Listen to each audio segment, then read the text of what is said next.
Dear friends, we might have heard the story of James and John several times. Today I want us to look at the good side of their request and the bad side of their request. First, their request affirms to us that heaven is a reality, that Jesus' glory is something that we have to yearn for. There are two passages in the scriptures that affirms to us that heaven is a reality that we need to yearn for. One is the transfiguration, when Jesus took the disciples to the mountain and opened heaven to them. Then this passage of James and John asking Jesus that if you get to your glory, we want to sit at your left and your right. If there was nothing like that, Jesus could have said to them, who told you there is a seat at my left or right, or there is a glory?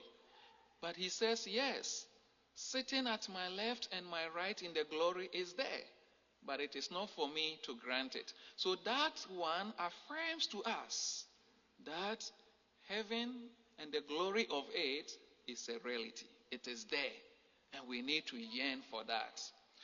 Their request also brings to us something that we can learn when we are facing adversity, challenges, and struggles of life.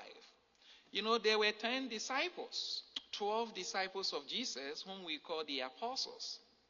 The other 10, when Jesus said to them, I have to suffer, I'll be put to death, but on the third day I will rise, they couldn't dwell on the resurrection, but they were dwelling on the suffering, the pain, and the death.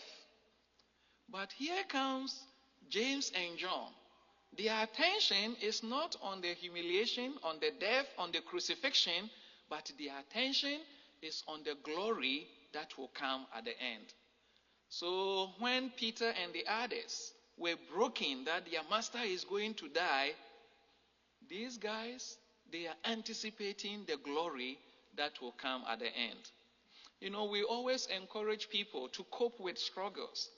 We can only cope with our struggles when we look at the anticipatory glory that comes with it. You know, when Jesus told them that he has to die, you know, Peter was the one who pulled Jesus aside and rebuked him and said, hey, don't say that. You are the Son of God.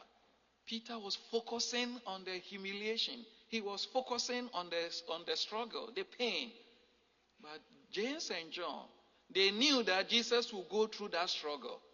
But their faith was strengthened that at the end of the suffering of Jesus, there will be a glory that will come.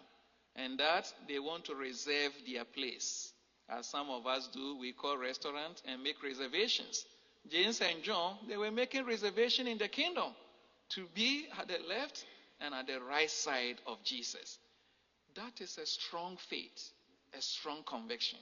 So I want to encourage you, if you find yourself in darkness, know that there can be light. If you are having sickness and pain and anguish, know that you can recover. Whatever situations and struggle we face, it can be a learning process. Always ask yourself, what good can come from this situation I find myself in? Through faith, what can I learn? Is God leading me to discover something deeper?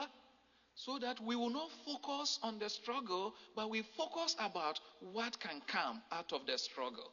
And the more we do that, the more we are energized, the more we are empowered, the more we are strengthened to face and to overcome that challenge. But if we focus on the struggle alone without looking at the hope that can come from it, the more we become weaker and weaker, and we throw ourselves into hopelessness. So let James and John motivate you that although there is suffering, there is pain, there can be glory. And look at when Jesus asked them, can you drink the cup that I will drink and be baptized with the baptism? They say, yes, we can. And do you know the cup he was talking about? The cup of suffering. They were ready to suffer with Jesus. And the baptism that he talks about is the baptism of death. So James and John confirmed to Jesus that we are ready to drink the cup of suffering with you. We are ready to be baptized with the baptism of death because we know at the end it will be glorious. We are also struggling. We're going through things. Whatever we are doing is not easy. But if we know that at the end of our struggles, there will be a glory that awaits us, that becomes our source of motivation and our source of strength. The other side, which Jesus taught them, is the life of service. So Jesus also led them to a deeper learning process. He says, my left and my right are there, but if you want to attain that, you have to serve. And he says to them, the one who wants to be great should be the servant of all. In our modern society, people don't want to serve, especially when there is no money added to it. Free service, people don't want to do it. But we all want to be great. We want to be elevated. We want to be up there. But with our service, how can we be elevated? Jesus, we are worshiping him, we honor him, all because he came and served us. He served our needs. He offered himself as a ransom. And that is why he says he came not to be served, but to serve. Because Jesus served us, we are revering him and we are worshiping him. And so if we really want to be elevated, we need to serve. Sacrifice yourself. Move from your comfort zone. And for the people for whom you make that sacrifice, they will elevate you. They will crown your effort with glory and with honor. When I was a teenager or a young boy during our days, we used to serve our parents. We serve our grandparents without any charge. So only on weekends, you wash your daddy's clothing, you do the laundry, you iron, you polish his shoe, arrange their room and do all those things. As teenagers, that was what we used to do. But young people of today, how many of them do that?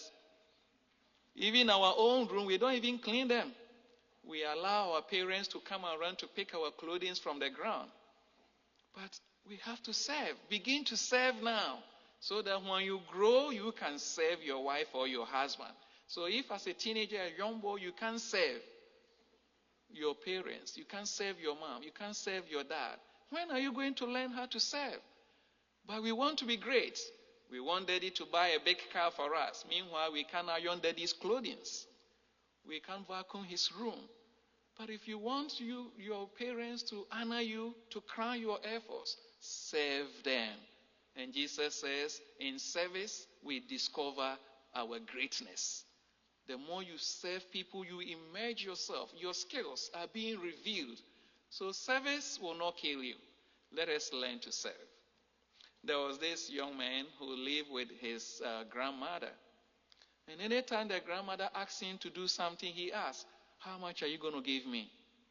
When the grandmother asked him, can you mow my lawn? How much are you going to give me? Can you do groceries for me? What would I gain from that? Can you pick my medicine from Walmart? What are you going to give me? Everything that the grandmother asked him to do, he requests for a pay. Then he got married. Then grandmother was older, 80 years. Then this young man came to him and said, Grandma, can I move to your house with my wife? And the grandma looked at him and said, how much are you going to pay me? He said, what do you need money for at your age? And he said, when you were a young boy, what did you need money for? He never served the grandmother, but he wants the grandmother's big mansion to live in with his wife. And when the grandmother said that to him, that you charge everything you did for me, even though you live with me and I fed you, then the young boy broke into tears. He said, Grandma, I'm sorry I did that. I didn't know. Please, if you have the opportunity to serve your grandma, to serve your mom and dad, do it wholeheartedly. Then at the end, you will be glorified. There is no shortcut to glory. You have to walk through the process. And the more we serve people around us, the more we win their hearts. And if they have to leave something precious to us, if they have to honor us, they will do it wholeheartedly. May Jesus' teaching fall on our hearts. And may we be resourceful and useful to the people around us so that they will crown our effort and they will crown our work with reward that is beyond our expectation. Do the best you can. For everything that we do, the glory awaits us one day.